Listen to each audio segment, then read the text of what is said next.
Hello दोस्तों, राधे राधे। जय जितवाहन भगवान। मैं आपको आज जित पुत्रिका व्रत के बारे में बताने जा रही हूँ। ये पूर्वी भारत में कई राज्यों में बिहार, झारखंड, उत्तर प्रदेश में बड़े उत्साह के साथ मनाया जाता है। यह सभी व्रतों में सबसे कठिन व्रत है। यह व्रत 3 दिनों तक चलता है।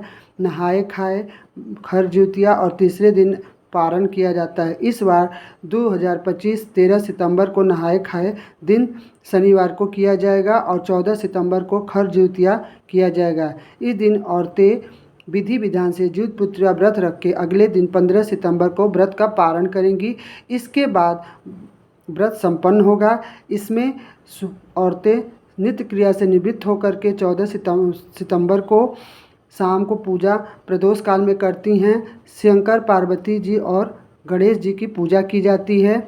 उसके बाद पूजा करने के बाद इसमें कथाएं सुनी जाती हैं। अपने अपने परंपरा के अनुसार हमें कहानियाँ सुननी होती है जो हमारे घरों में पूर्वजों ने कहते आए हैं।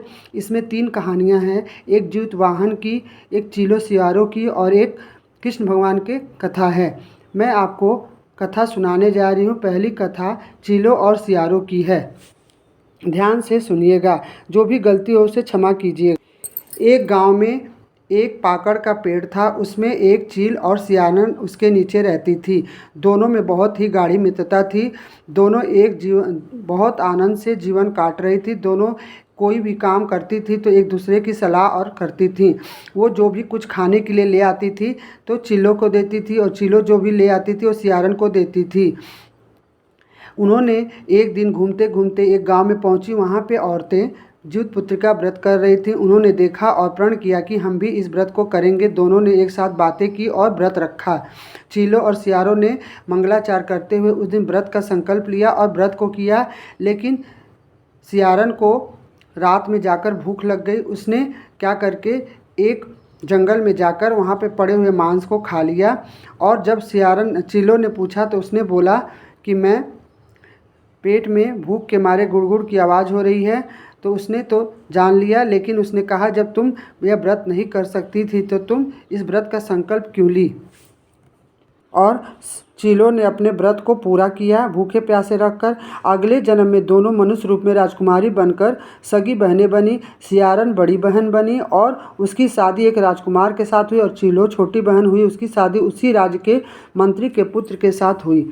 बाद में दोनों राजा और मंत्री बने। सियारिन रानी के जो भी बच्चे होते थे वो मर जाते, जबकि चिल्लों के बच्चे स्वस्थ और हट्टे कट्टे रहते थे।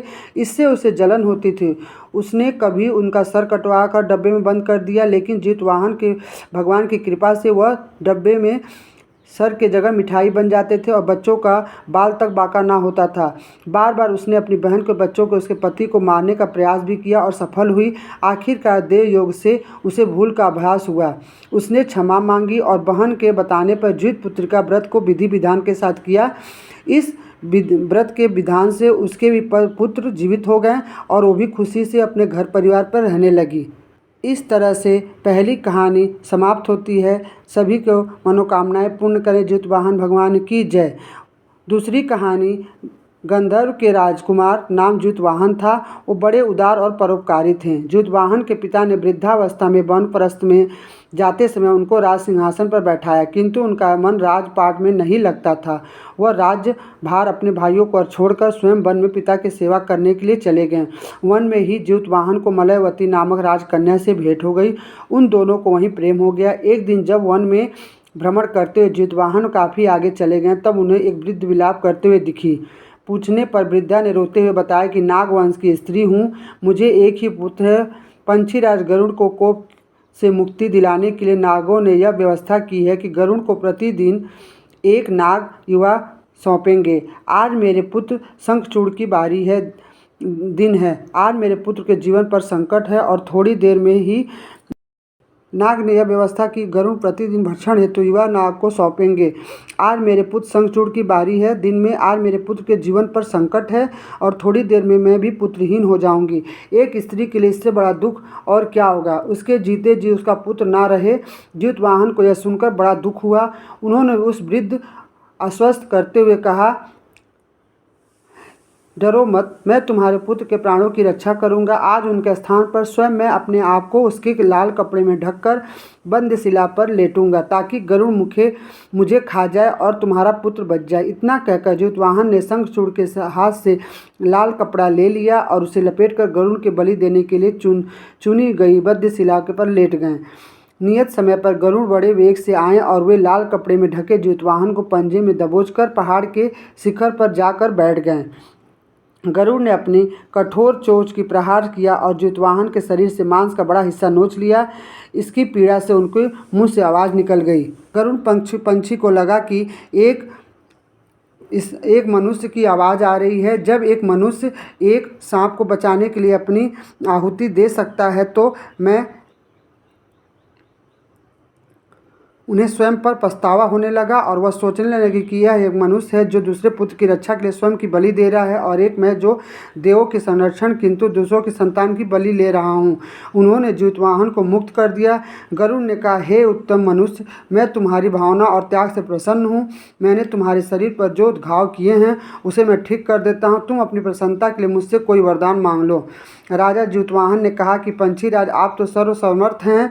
यदि आप प्रसन्न हैं तो वरदान देना चाहते हैं तो सर्पों को अपना आहार बनाना छोड़ दें। अब तक जितने लोगों को अपना आहार बनाया उन सबको जीवन दान प्रदान करें। गरुड़ ने सबको जीवन दान दिया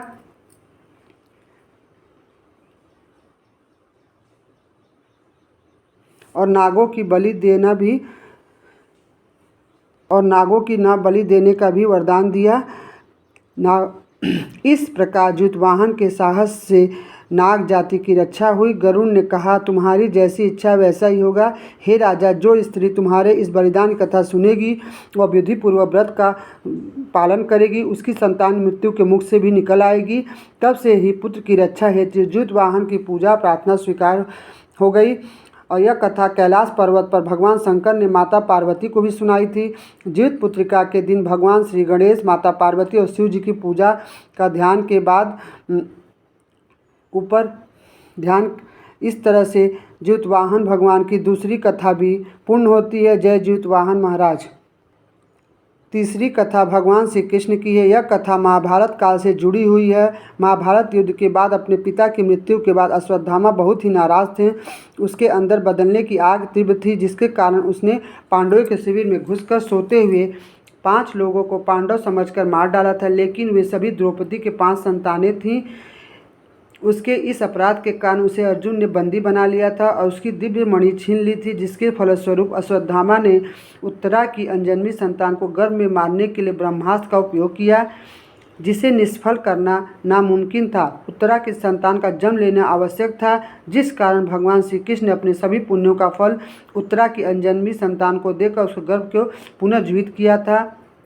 गर्भ में मरकर जीवित होने के कारण उसका नाम ज्योति पुत्रिका पड़ा और आगे जाकर यही राजा परीक्षित बनकर इस राज्य को संभाला। इस तरह से तीसरी कहानी भी समाप्त होती है। जय ज्योतिवाहन भगवान। सभी बच्चों की रक्षा करना, सभी माताओं के बच्चों को लंबी उम्र देना।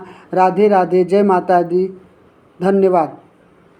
अगर हमारी वीडियो आपको पसंद आती है तो प्लीज़ हमें लाइक कीजिएगा, फॉलो कीजिएगा, कमेंट कीजिएगा।